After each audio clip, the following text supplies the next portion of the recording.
My name is Karen England. I'm the Executive Director of Capital Resource Institute.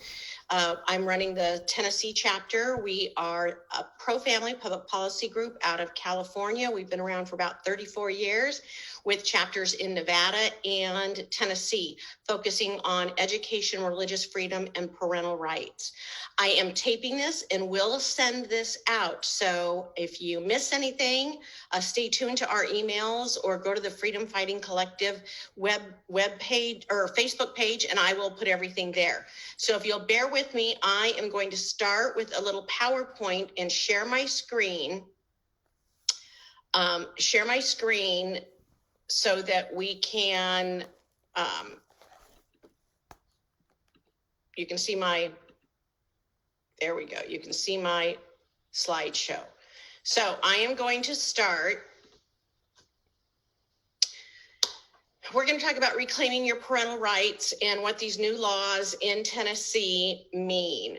So a couple of new laws were passed last year, and a lot of people aren't aware of them. As a matter of fact, I'm living in a district where, unfortunately, they don't even know what the law says in Clarksville, here, right at the border of north of Nashville and the border of Kentucky. So there were several laws that passed, but two laws that passed that parents need to be aware of. One mandated that sex education / family life be taught in all school districts. So that's a change. Prior to this law, your pregnancy rate had to be fairly high in your county, and then it was mandated.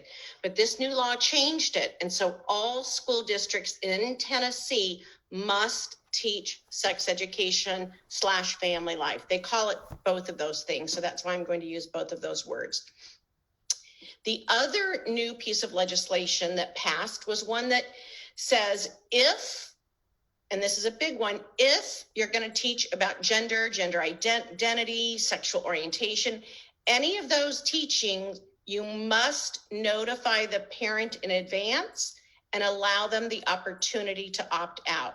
So, we see this going on. If you're watching the news, it's going on pretty much all around the country. And we're finding out in Tennessee, it's happening too. The good news is in Tennessee, we have laws that protect us. And so it's important that you know the law and that you assert your parental rights. So the new Tennessee family law curriculum, it says 30-day notice before it's taught. So the school district must give parents a 30-day notice before the sex ed curriculum is taught. Parents and the community have the right to examine the curriculum. So that means go through and look at all of the curriculum. You also have the right to opt your child out of those classes. And remember that the law says opt out, because we're going to talk about opt in a few minutes.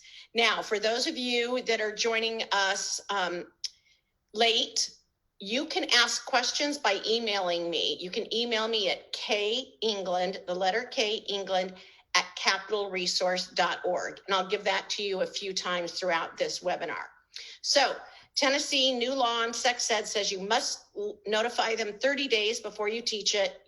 The parents and the public have a right to examine the curriculum and the right to opt their child out of the classes. And the law actually says without any penalty. So that's a really good law. The great thing is, coming from California and Nevada, where parental rights almost don't exist, Tennessee has some really great laws on the books.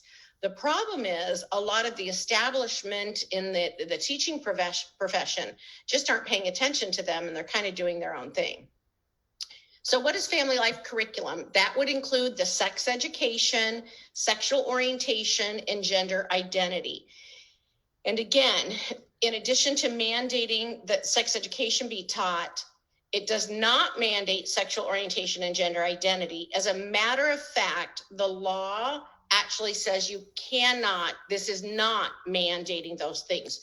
We are just saying if you are going to teach gender identity and sexual orientation, that you must notify the parents and you must allow them to opt out. But it was very clear to say this is not mandating gender identity and sexual orientation in sex ed and family life. So that is a protection all of you parents need to know about. So what's happening now? Well, many school districts that were not mandated until this new law are just starting to research and choose the new curriculum.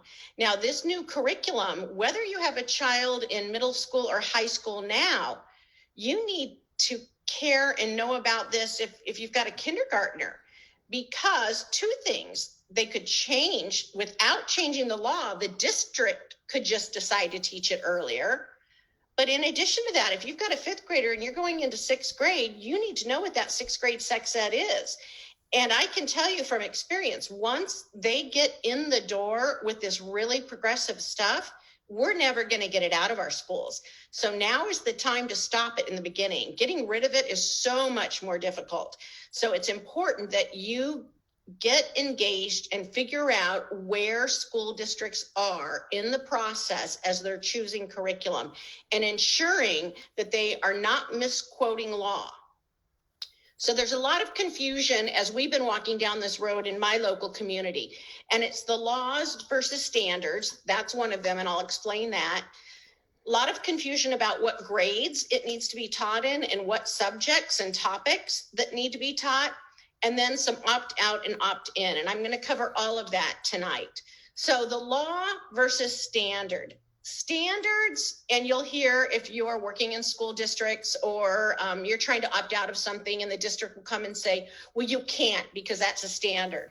Well, that's not true. I sat on the State Board of Education for Nevada, their health curriculum standards. I helped choose the new health curriculum standards. Standards are guardrails. Standards are not laws. As a matter of fact, every school district right now that is trying to say they need certain sex ed because of a standard, they weren't teaching the standard the year before or the year before that or the year before that, and it was still the standard. I mean, that just goes to prove even they know a standard is just a boundary, a guidance. What is needing to be followed is the law, and we do not need to go beyond the law, and we do not need to teach things in grades or topics that go beyond what the law says. In addition to this, opt-out versus opt-in. We're going to talk about this. I am advocating that every Tennessee school district become parent-friendly by choosing to be opt-in. That means that all the kids are not in this graphic sex ed unless the parent explicitly opts them in. And that's the way it should be when we're talking about these controversial issues. Several states have state mandates for opt-in. I'm sad that Tennessee leaves it up to the district, but at least it's not prohibited. In California, the law prohibits you from having an opt-in. So we have that freedom here in Tennessee, and we need to exercise it. And we need to make sure the school district understands that parents are the ultimate authority on these issues. So, law versus standards. We talked a little bit about that. They're referencing the health standards, and it's interesting in the district we're working in Clarksville, they're using some standards and saying, well, we have to have curriculum that aligns to these standards, but there are other standards they're not including. Again, they're picking and choosing what they want to teach. And it's not really up to just the district personnel, it's up to the board and the community. And so it's really important that you know the difference between law and standards, and that you're not being bamboozled into thinking they said these 16 standards and so we have to teach it this way. That is not the truth. And so again, if you've got questions, you can by all means email me at kengland@capitalresource.org. Our organization is here to help parents and the community members reclaim their schools. So a really big misconception is what grades to teach it and what topics are to be taught. So for instance, as this local community here in Clarksville, as we are going through and the district leaving the family and communities out of the equation, they came up with 3 different curriculums that they're now letting parents go online and look at. And they basically start in 6th grade, end at the end of 9th grade, and it's anywhere from 11 to 15 lessons in 6th grade, 7th grade, 8th grade, 9th grade, most of which are repeated. So let's say they talk about reproduction. They talk about it in 6th grade, 7th grade, 8th grade, 9th grade. We don't need to do that. We don't need to all of a sudden have 11 more hours in 6th grade, 7th grade, 8th grade, 9th grade of family life that we didn't have the year before. You can satisfy the law. California chooses to do it by mandating it once in middle school, once in high school. So whatever school district you're in, you as a community and the school board get to decide how much you're going to teach, as long as you teach what the law says you need to teach. And there are some things in there that they specifically talk about having to teach, but that doesn't mean you have to break them up and teach, again, 11 hours in 6th grade, 7th grade, 8th grade, 9th grade. You could do one 2-hour session in middle school and 1 2-hour session in high school, and you could satisfy the sex education and the mandates that the law says on this issue. Now, the very first sentence, and this goes back to the public deciding what topics and what grades, and if you're going to do 11 lessons on it or 15 lessons on it in 6th grade, 7th grade, 8th grade. The very first sentence of the law that mandates sex ed says, a family life curriculum shall, to the extent that the topic and the manner of communication is appropriate, and then it lists out what shall be in the law. But you see that caveat? To the extent the topic and the manner of communication is age appropriate. So for 6th graders, big difference between 6th grade and high school, what might be age appropriate, both in the graphic pictures they show, as well as some of the topics. I don't know. I don't think that we need to know about every single STI and do, 3 different lessons, including games where we get into small groups of 3 and talk about STIs for 6th graders. I just don't think that is appropriate. I don't think the way they're doing it in these small groups that break down barriers and it's mixed gender, I don't think that is required. And I don't think in my local community, I don't want that. I'd rather have them reading novels, spending time doing other things. When it's appropriate to learn about STIs, then they can learn about it, but they don't need to be playing these, STI games in 6th grade, 7th grade, 8th grade, 9th grade, 12th grade. So the law allows a local community to make those decisions. And again, Tennessee has some really great laws. We've got to make sure that they're being followed. So the law, we covered this, it lays out what is to be taught. However, it's up to local districts to decide when the subjects will be addressed. The school boards, they direct the district on how to implement the law. And we, the people, are giving the authority to the school board. So this idea that, the school is doing this, and the school board likes to say, well, it's not mine, or, they just brought it to us. No, it is their responsibility. They are held accountable to the taxpayers of the community, and they are to represent us, not the teachers union, not any medical unions. A local school board, they run for election, and they are to make sure that they are accountable to the people in the community, the taxpayers, the parents, the grandparents, the businesses, not the teachers union. That is the one balance, check on the balances that we have, is our school board. But we need to make sure the school board is exercising our voice in the way we want them to. And unfortunately, as you're seeing all over the news, in this day and age, school boards are not. They are just representing the education establishment. They are not listening to parents, and we need to get back and reclaim our schools, because these are our schools, our tax dollars, and our kids. And we need to do it. And for those of you that are homeschooling like I did, or my daughter-in-law here in Clarksville is homeschooling, you know what? We need you to jump in this too. There are a lot of kids who don't have parents to advocate for them, who either don't know how, or they're a single mother, or they don't even know what's going on. So we need everyone to engage in this battle with us, not just those of us with kids in public school. So recently, I need to tell you a story, and it would be funny if it wasn't so serious. I want you to know this kind of thing goes on everywhere, not just Tennessee, and not just California, it goes on everywhere with all sorts of laws. So recently, Clarksville sent out an erroneous email that detailed what the sex ed law said and why they were choosing one of the 3 curriculums they were going to choose. So here's just one example of many that just recently happened.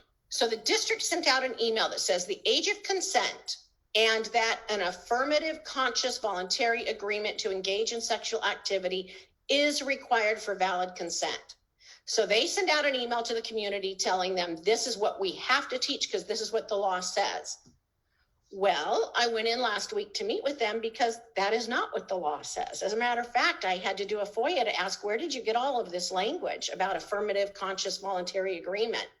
Because there is no such thing. There really can't be valid consent because the age of consent in Tennessee is 18. So how we're teaching them to get consent if you're a boy and how to give consent if you're a girl totally violates Tennessee law. But the district didn't know that. They actually said, we have to cover this in the law. The law says you need to educate students on the age of consent, puberty, pregnancy, childbirth, sexually transmitted diseases, including but not limited to HIV, AIDS, and the financial and emotional responsibility of raising a child. Now, again, when you read what the law says, it's clear they want the age of consent to be taught. That what is the age that you can consent to sexual activity? And if you read the entire law, they talk so much about marriage and abstinence that it is clear they were talking about the age of consent, not how do you get the girl to say yes, or if you say yes, then this is valid consent. That is not what they intended. The other part of Tennessee law that they left out specifically mandates that you must assist students in learning and practicing refusal skills that will help them resist sexual activity. Now, does that sound like getting affirmative, conscious, voluntary agreement to engage in sexual activity? It sounds like it's exactly the opposite. Hello?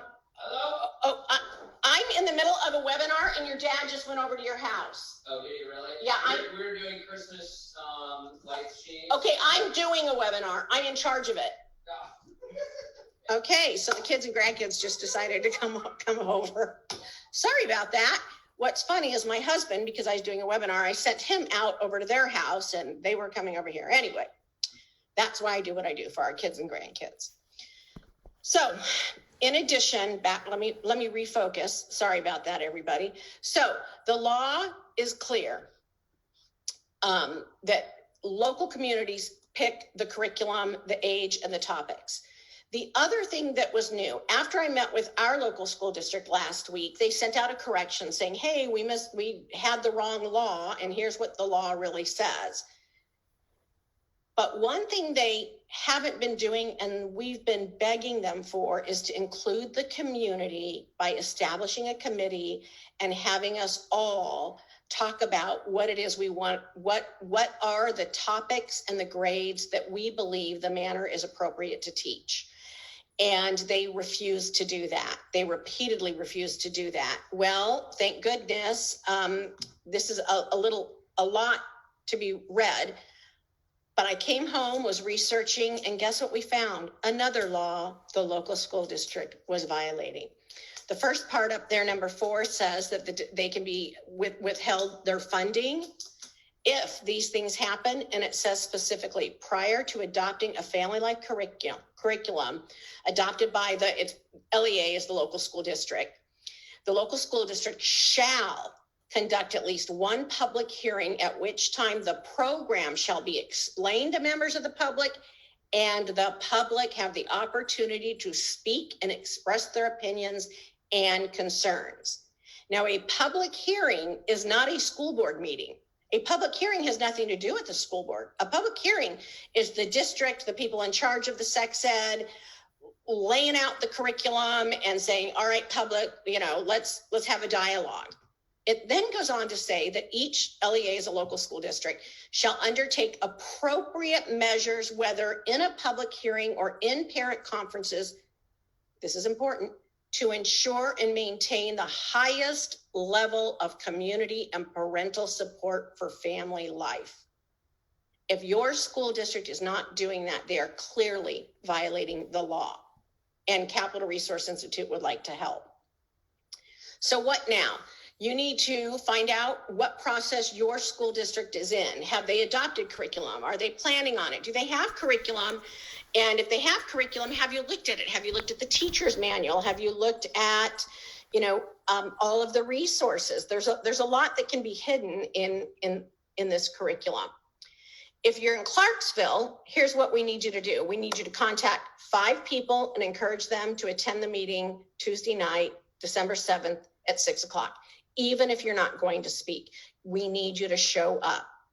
We need, as we're moving forward and we are asking, we need you to insist that they do an opt-in. The local school district can do an opt-in policy. I have offered to help write it and work with attorneys we work with at ADF to help write the policy.